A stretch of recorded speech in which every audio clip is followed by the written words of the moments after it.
Welcome to Total Retail Talks, your podcast channel for retail knowledge. I am Joe Keenan of Total Retail Talks. I am here at CRMC in Chicago. I am joined by Sue Beckett, who's the Vice President of Digital and Direct Marketing at Lovesac. Sue's actually going to be speaking here at the show later today, so we have some questions for her. Thanks for joining me, Sue. No problem. Thank you for having me. So first, why don't you tell our audience briefly about Lovesac for those that aren't familiar with the brand? Sure. So Lovesac is a furniture company that was founded in 1995 by Sean Nelson while he was sitting in his parents' basement eating Captain Crunch and watching The Price is Right, and decided that he wanted to make the biggest and most comfortable beanbag chair without beans. And so he went about his task and did so. And interestingly enough, when he created one for himself, all of his friends wanted them. Yep. And so Lovesac was started. Their first store was in Salt Lake City, Utah, where Sean is from, and was selling Sacs for a while. And then in 2007, came out with a new product platform called Sactionals, which is modular furniture. Okay. And basically this furniture, is designed for life and designed for family. It's based on two pillars, designed for life and built to last and designed to evolve. Okay. And it's modular furniture. Basically, with a seat and a side, you can create any configuration of a couch that you like. The covers are washable and changeable, and we have over 250 covers to choose from. And so basically what we say, and our research has told us, is that for every Sactional we sell, we save 4 couches from a landfill. Okay. Because people can add pieces, change covers. You can even change a cushion on one seat if it, sags at a certain point. And so, we really are trying hard to be a sustainable company. The covers are made from recycled plastic bottles, and we're continuing to evolve on the product. So you mentioned the first store in Salt Lake. Was the company born online, though? No, it was actually born, through a store. Now we call our stores showrooms because we don't hold any inventory. Okay. It's all direct to consumer. But we have 80 retail showroom locations that are, really successful because we do a lot of demos in there. And then, a lot of people go into a showroom, get a quote, and, finish their purchase online. Yep. And so that's why we really want to be omni-channel. Yeah, so that's a good lead into this next question. And you're going to talk a little bit about this in your presentation today. But, so as that omni-channel brand now with showrooms and direct-to-consumer online, that presents some challenges in connecting seamless experiences for your customers. Can you talk about the challenges you faced at Lovesac trying to create those seamless omni-channel experiences? Sure, yeah. Our biggest challenge was not having clean data and having our data in disparate places. And so the data that a showroom associate would see would potentially be different than the data that our customer love, we call them customer love, customer service team would see. And so one of the biggest challenges was making sure that we could get our data in one place so that everyone was actually looking at the same thing. Especially when you've got customers and you want them to rebuy, you want to make sure that you're talking to them in the right way. Yeah. So that's customer data then. How does that factor into the solutions that you're putting in place to kind of address the challenges that you just mentioned, kind of disparate sources of data, lack of integration between channels? First thing that we had to do was create a data warehouse. And so we knew that this data warehouse, having clean data in one place, was going to actually be able to function as the conduit for different systems, right? And so right now, that data warehouse, we have it in a really good place, and that data is powering other things. And so our CRM system, we're going to be we work with Redpoint right now, and Redpoint is utilizing the data warehouse, the clean data that's in there, to power the CRM software. Yeah, so now you have this data in one place, easily accessible, clean data.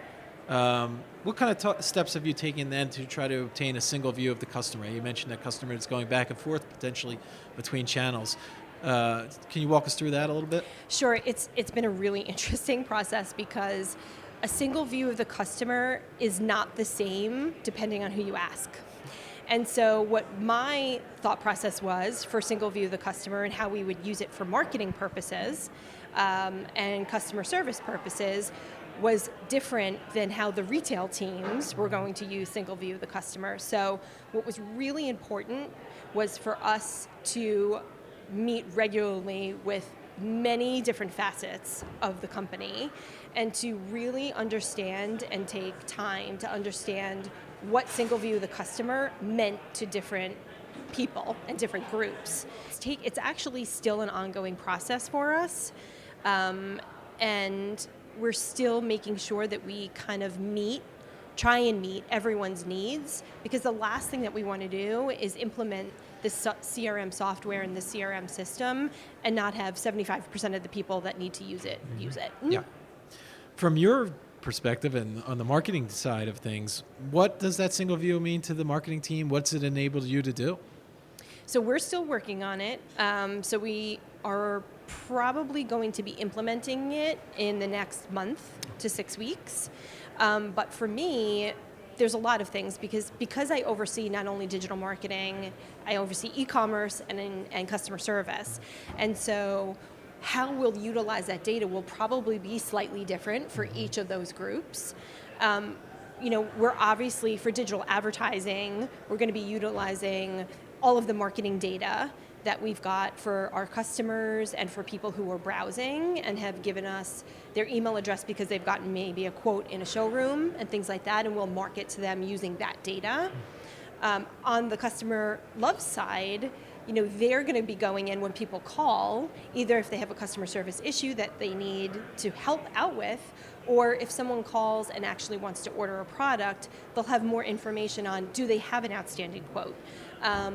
Can they upsell them? Yeah. Things like that. And so different groups really are going to be using it in different ways.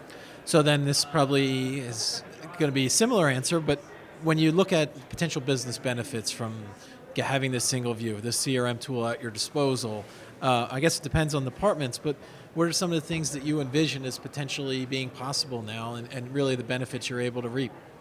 Yeah, one of the biggest things that I want to hopefully be able to take advantage of with the information is to start using machine learning.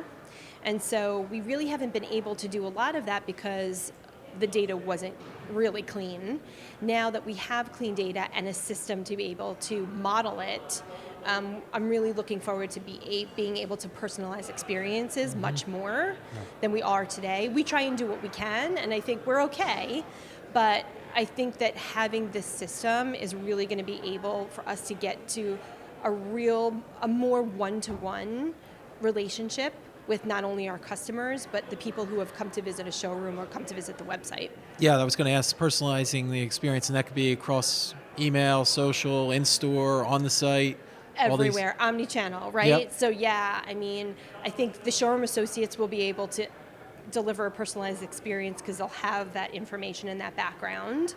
And then, we'll be able to use that information in all of our advertising, in our email communications, in customer service conversations, in everything. So I'm really excited about that. And then my last question, Sue, is kind of looking ahead a little bit, for the rest of the year, and then we move into holiday. What does Lovesac have planned to improve its digital and direct marketing efforts? Mm-hmm. So we kind of have this cult weird following, amazing following on social media, and we really lean into social. So we'll definitely be doing more of that. We'll be taking more advantage of some of the new features and functionality that Facebook and Instagram have. We're going to be expanding our presence on Pinterest, which we're really excited about because we really think that's going to be the next big thing for us. And then we are still leaning into national TV. We've had great success with it. And around our tentpole events, Labor Day, holiday, Memorial Day. Yep. And so continue to lean into that pretty heavily, especially as we grow showrooms. Great. Well, I want to thank Sue Beckett of Lovesac for joining me today here at CRMC. Thanks, Sue. Thanks so much, Joe. Please check out our podcast channel page, mytotalretail.com/podcasts for show notes. Total Retail Talks is available on Apple Podcasts, Google Play, Spotify, Stitcher, and TuneIn. But make sure to subscribe on our podcast channel page as well. Also, please take the time to rate and review this podcast. Thanks, and I look forward to you joining us on the next episode of Total Retail Talks.